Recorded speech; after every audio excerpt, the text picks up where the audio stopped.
মাধ্যমিক উচ্চ মাধ্যমিকের ব্যাপার নয়, ডাক্তারি পড়ছে, তুই যদি 10 লাখ টাকা না দিস তোকে বের করিয়ে দেওয়া হবে, তুই যদি 15 লাখ টাকা না দিস তাহলে তোকে অনার্স দেওয়া হবে না। এটা কি? এই যে চক্র গড়ে উঠেছে বিগত 4-5 বছরে হসপিটালের অভ্যন্তরে, মেডিকেল কলেজগুলোর অভ্যন্তরে, এর পোষকটা কে? এই পোষক হচ্ছে এই রাজ্যের সর্বোচ্চ প্রশাসন।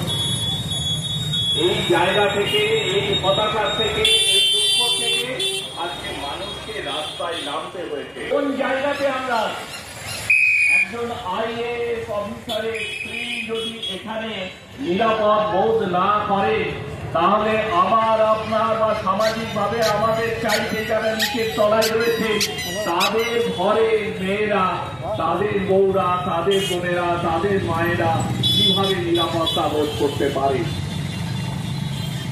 এই জায়গা থেকে মানুষ রাস্তায় নেমে প্রতিদিন সিবিআই লোকজনকে ডেকে পাঠাচ্ছে, জিজ্ঞাসাবাদ চলছে এবং প্রতিদিনই নতুন নতুন তথ্য।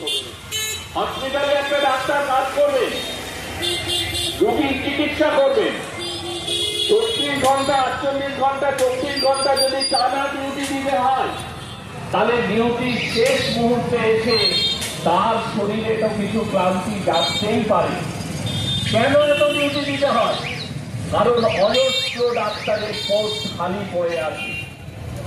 এই যে বলছে 7,000 ডাক্তার ধর্মঘট করেছে বলে 29টা মানুষ নাকি মারা গিয়েছে। এ কি হাস্যকর যুক্তি? প্রতিদিন, আজকের দিনেও যদি আপনি এই পশ্চিমবাংলার বিভিন্ন হাসপাতালে, মেডিকেল কলেজে খবর নেন, তাহলে আপনি দেখতে পাবেন 29-এ 2 গুণ 3 গুণ মানুষ অত্যন্ত স্বাভাবিক কারণে অসুস্থ হয়ে মারা গেছে। দুঃখজনক ঘটনা। প্রত্যেকেই আমাদের কারো না কারো প্রিয়জন, কারোর মৃত্যু আকাঙ্ক্ষা করাটা আমরা চাই না, কিন্তু এটা ঘটে। মানুষ মরণশীল। আমার বাবা মাও মারা গেছে, আমার দাদু ঠাকুমাও মারা গেছে। এটা যেতে হবে, এটা ধর্মঘট বা ধর্মঘটের বিরুদ্ধে নয়। প্রশাসক তার নিজের জায়গাটাকে আড়াল করতে, তার মদতে যে সমস্ত দুষ্কৃতির রাজ চলছে সমাজে, শিক্ষাক্ষেত্রে, স্বাস্থ্যক্ষেত্রে, সমস্ত জায়গাতে তোলাবাজি চলছে। একটা স্কুলে যান, এখনো সুপ্রিম কোর্টে মামলা চলছে। কতজন সাদা খাতা দিয়ে স্কুলে চাকরি পেয়েছে? ডাক্তারদের গল্প তো আপনাদের বলছি, আপনার বলার কিছু নাই, কাগজ খুললেই করতে পারবেন। বড় বড় খবরের কাগজে তারাই বলছে সাদা খাতা দিয়ে জমা দিয়ে 10 লাখ টাকা দিয়ে করছেন কিনা পরীক্ষায় পাস করতে। আপনি কোন চিকিৎসকের কাছে? আর যদি বলেন যে কেন করছে, তার উল্টো থ্রেটটা হচ্ছে এই টাকাটা না দিলে তুই পরীক্ষায় ফেল করে যাবে। এই যে ভয়ঙ্কর অবস্থা, আপনি কোন ডাক্তারবাবুর কাছে দেখাতে যাবেন ভরসা করে? চিকিৎসা করতে যাবেন। ডাক্তারি শিক্ষা, সাধারণ শিক্ষা, আমাদের বাঙালি সমাজ, আমরা কোনোদিন খুব ধনী ছিলাম না, পয়সা করি আমাদের বেশি ছিল না, আমরা কেউ পরিশ্রমী জাত বলে পরিচিত নয়। কিন্তু এই পৃথিবীতে আমাদের প্রতিষ্ঠা ছিল লেখাপড়া দিয়ে। আপনি পৃথিবীর যে কোনো কোনায় যান, একটা না একটা বাঙালিকে খুঁজে পাবেন যে তার ক্ষমতা দিয়ে, তার লেখাপড়া বুদ্ধিবৃত্তি দিয়ে কোনো না কোনো প্রতিষ্ঠানের শীর্ষস্তরে রয়েছে। এই কিছুদিন আগে চন্দ্রযান গেল, এই চন্দ্রযানে চাঁদে আমরা যান বানালাম। সেখানে আমাদের মুর্শিদাবাদ জেলার ছেলেরা ছিল, রশিদুল ওয়ারা, বেলডাঙ্গার একটি ছেলে ছিল। বেলডাঙ্গার ছেলেটি একদিন বাড়িতে আসার পর আমরা যোগাযোগ করে কেন কলেজে এনেছিলাম। কেন কলেজে সে অঙ্ক অনার্স করত। তাকে ছেলেমেয়েরা উৎসাহী হয়ে জিজ্ঞাসা করলো, স্যার আপনি কোথা থেকে পড়াশোনা শুরু করেছিলেন? সে বলল, প্রি প্রাইমারি স্কুল থেকে। আমার বাড়ির পাশে যে প্রি প্রাইমারি স্কুল আছে সেখানেই আমার প্রাথমিক শিক্ষা। এইখান থেকে আমি আমার বিদ্যাবুদ্ধি সম্বল করে আমি আজকে ইসরো বিজ্ঞানী হয়েছি। এইটাই ছিল বাংলাদেশের পরিবেশ। এই পরিবেশটা সম্পূর্ণভাবে চৌচির হয়ে গেছে এবং যাচ্ছে। এইটাই ভয়ঙ্করতম জায়গা আমাদের সকলের কাছে। এটা আমরা মানি চাই না মানি। আগামী 10 বছর বাদে যদি মঙ্গলে কোনো যান পাঠায়, আপনি নিশ্চিত থাকুন সেখানে বাঙালির নাম, একটি বিজ্ঞানীর নাম থাকবে না। আমাদের লেখাপড়ার যা জায়গা হয়েছে, যদি থাকে খোঁজ করে দেখবেন সে হয় দিল্লি থেকে, নয় পুনে থেকে, নয় ভুবনেশ্বর থেকে পড়াশোনা করেছে। আপনি বেলডাঙ্গা প্রি প্রাইমারি স্কুল থেকে পড়াশোনা করা কোনো ছেলে পাবেন না, কারণ পড়াশোনার কাঠামোটাই ভেঙে গেছে। এই পরিস্থিতি এসে দাঁড়িয়েছে। আমি 100 কোটি টাকা বরাদ্দ করেছি, কিসের জন্য? না, হসপিটালগুলোতে সিসিটিভি বসানোর জন্য, মেডিকেল কলেজগুলোতে ছেলের ডাক্তার, মেয়ে ডাক্তারদের রেস্ট রুম করার জন্য, তাদের আলাদা ওয়াশরুম করার জন্য। আমি বলবো যে 100 কোটি টাকাটা একটা টাকা সিস্টেম। এবার মেডিকেল কলেজ কতগুলো? 29টা। আপনি ভাগ করে দেন তো প্রতি মেডিকেল কলেজ কিন্তু কত টাকা বরাদ্দ হয়েছে? 3.5 কোটি টাকা করে। 3.5 কোটি টাকায় যে কাজ আছে, ওই কাজ মানে খাওয়ার পরে সেই কাজ ওঠা কোনো মতেই সম্ভব নয়। কোনো দৈত্য, আলাদিনের দৈত্য ছাড়া এই কাজ করতে পারেন এবং করেননি, হচ্ছেও না। আপনারা দেখলেন সাগর দত্ত কলেজ, এই কালবর্ষ ঘটনা লিফটে করে 15-20 জন 25 জন চলে গেলেন ওপরে। চিকিৎসা ব্যবস্থা নিয়ে অভিযোগ থাকতেই পারে, রোগীর বাড়ির লোকজনের মনে হতেই পারে যে আমার পেশেন্টটাকে আরেকটু বেশি মনোযোগ দেওয়া উচিত ছিল। তাহলে তার করণীয় কি? সুপারের কাছে যাওয়া, আবেদন জানানো যে আমার মনে হচ্ছে আমার প্রিয়জনের যে মৃত্যুটা ঘটেছে এটা হয়তো একটু যত্ন নিলে সামান্য যেত। তা হলো না। তার বদলে 20-25টা লোক জড়ো হলো। জড়ো হয়ে তারা 4 তলায় উঠে গেল।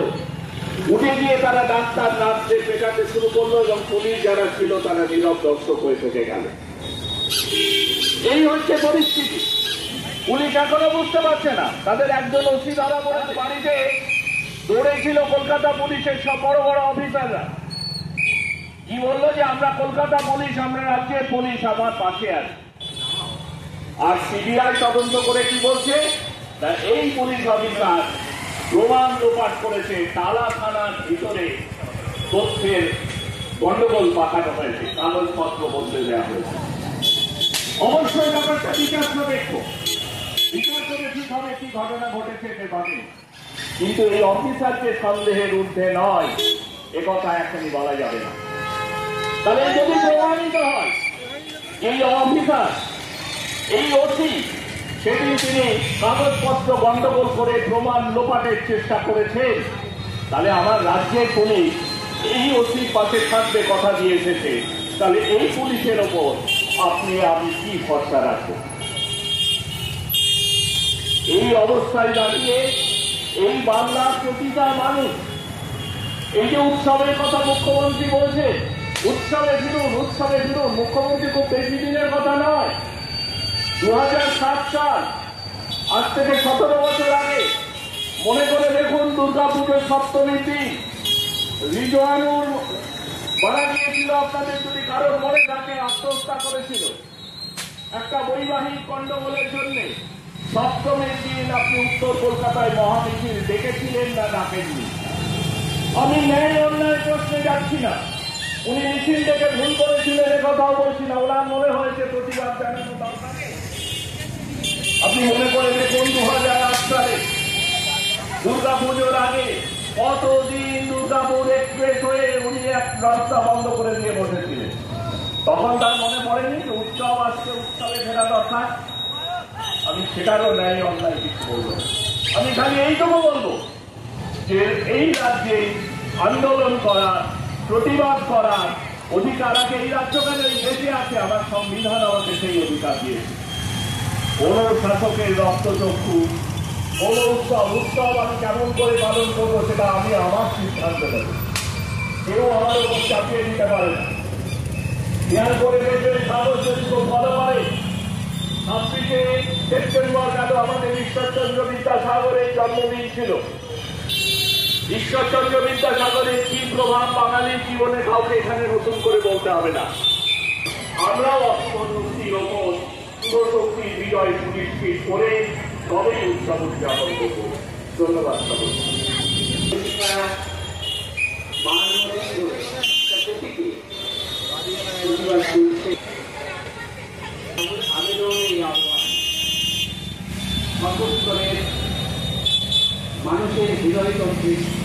করেছে।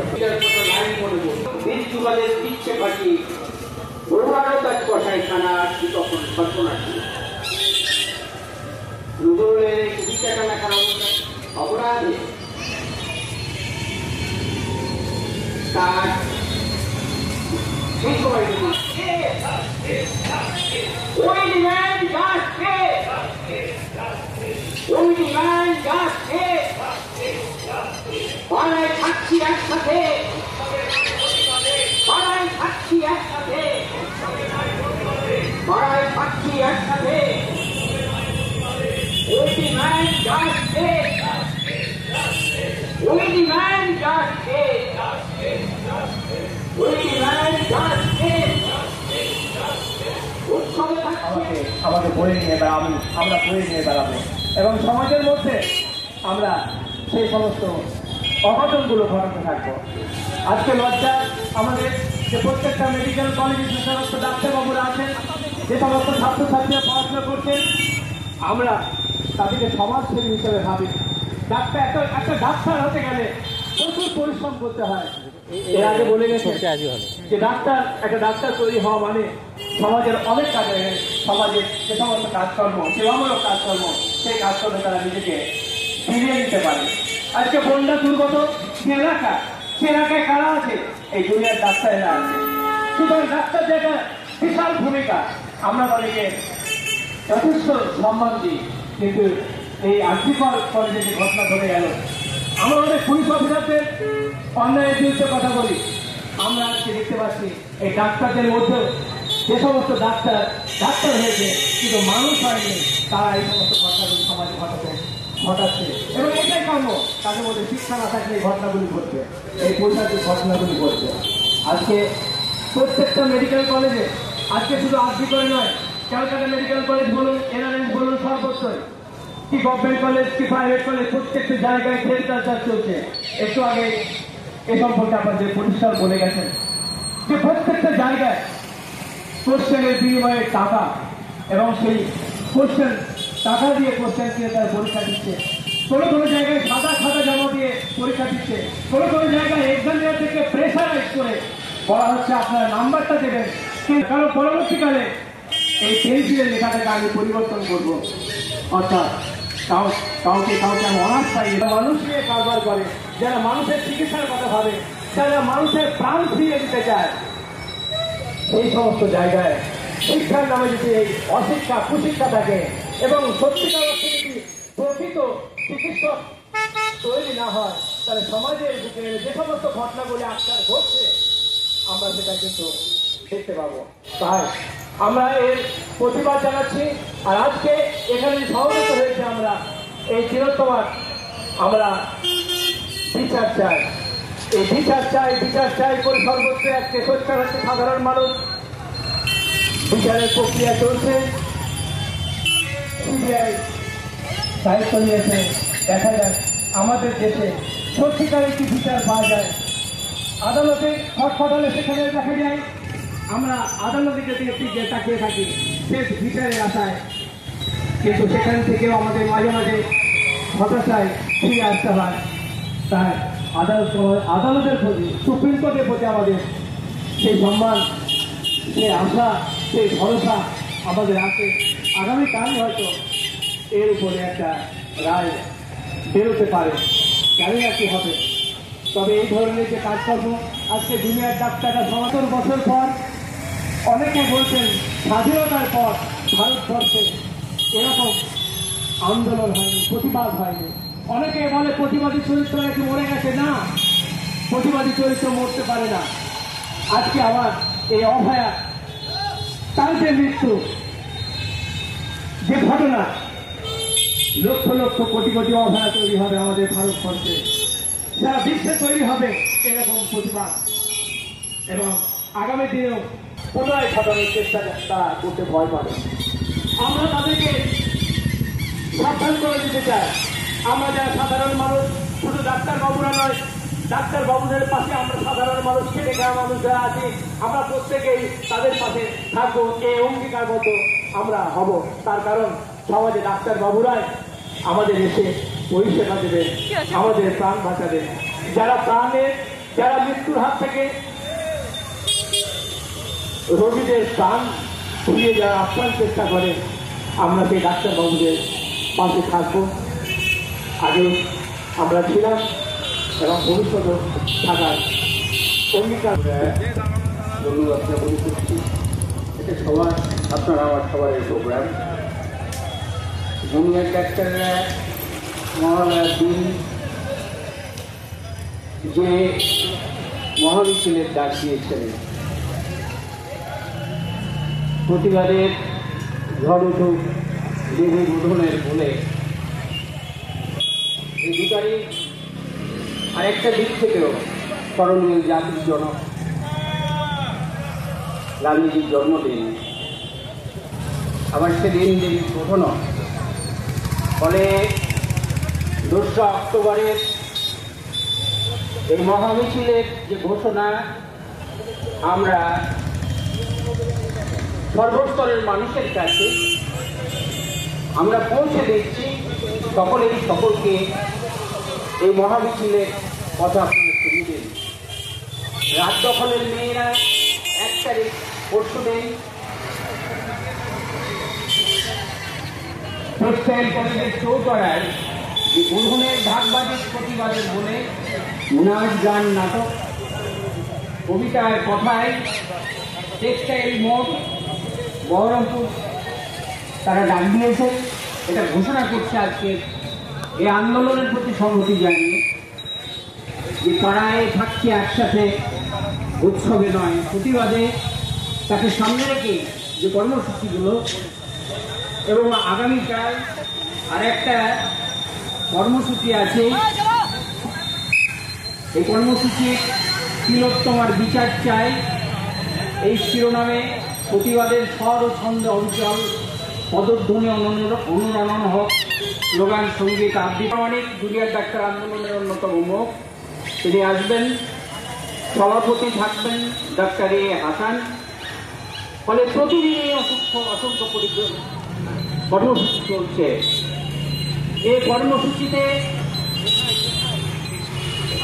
যেটা আমাদের উদ্বোধক দেবজ্যোতি বাবু বলছিলেন যে এতদিন মিছিলে হাঁটার জন্য জনতাকে খুঁজতে হয়েছে, আজকে জনতা খুঁজছে মিছিল কোথায়।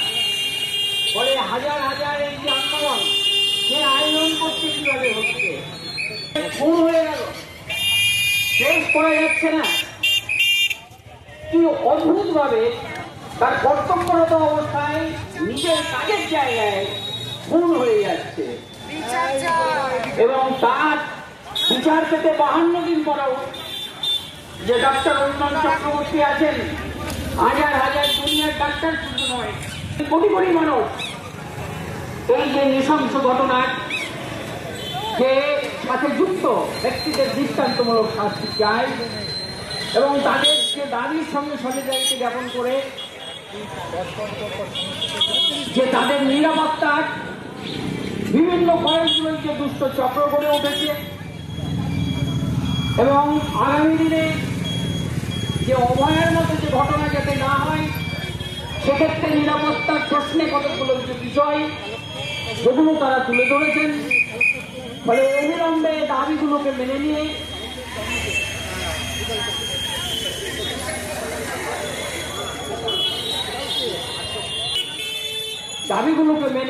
জুনিয়র ডাক্তারের তারা বারবার বলছেন আমরা রাজপথে থাকতে চাই না এবং তারা জানেন নিজের 1 মাসের স্টাইপেন্ডের টাকা বন্যাত্রাণে দিয়েছেন।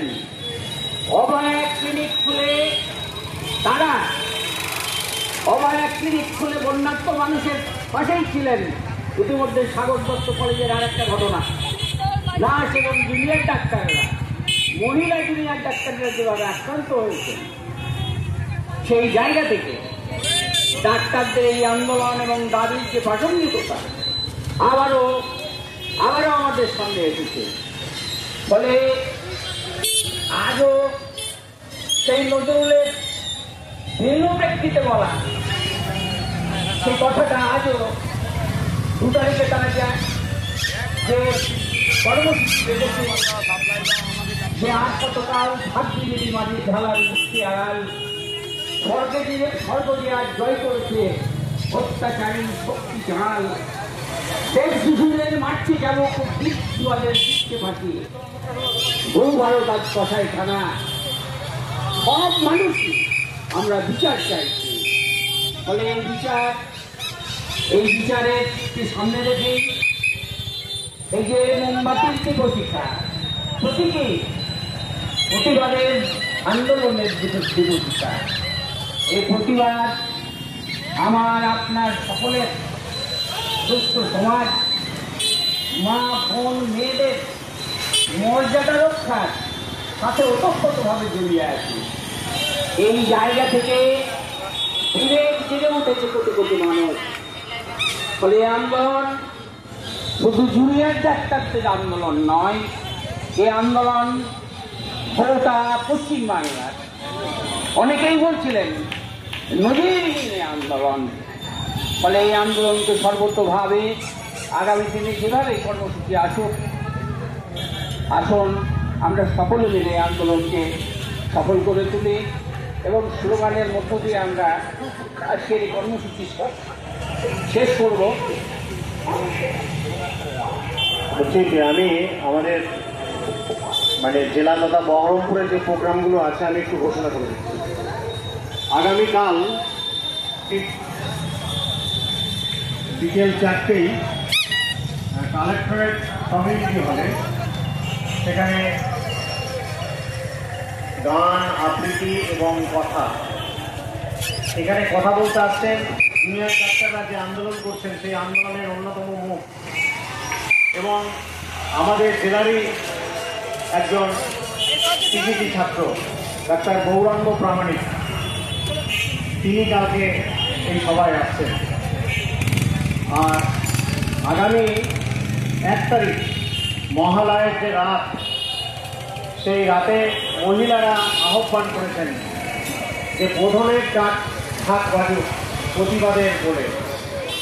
সেখানেও 1 তারিখে সন্ধ্যে 7টায় বহরমপুর টেক্সটাইল কলেজ মোড়, তিলোত্তমা মোড়ে রাত দখলের মেয়েরা তারা সেখানে নাচ, গান, আবৃত্তি, নাটক এগুলো পরিবেশন করবেন। তাই পরপর দুদিন প্রোগ্রাম এবং আগামী 2 তারিখ কলকাতায় জুনিয়র ডাক্তারদের মহামিছিল, এই কর্মসূচি চলবে। আপনারা সাধারণ মানুষ এগুলোতে সামিল হবেন, আন্দোলনের সুর এবং স্বরের সাথে একাত্মতা বোধ করবেন। এই আহ্বান থেকে আজকের কর্মসূচি আমরা এখানে শেষ করছি।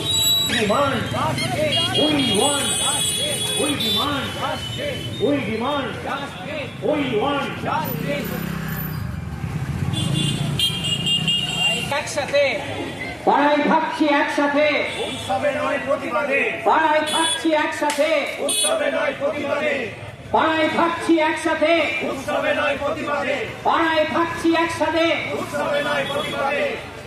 We demand justice. Justice, justice, We demand justice. justice, justice, We demand justice. justice, justice, We demand justice. justice, justice, We demand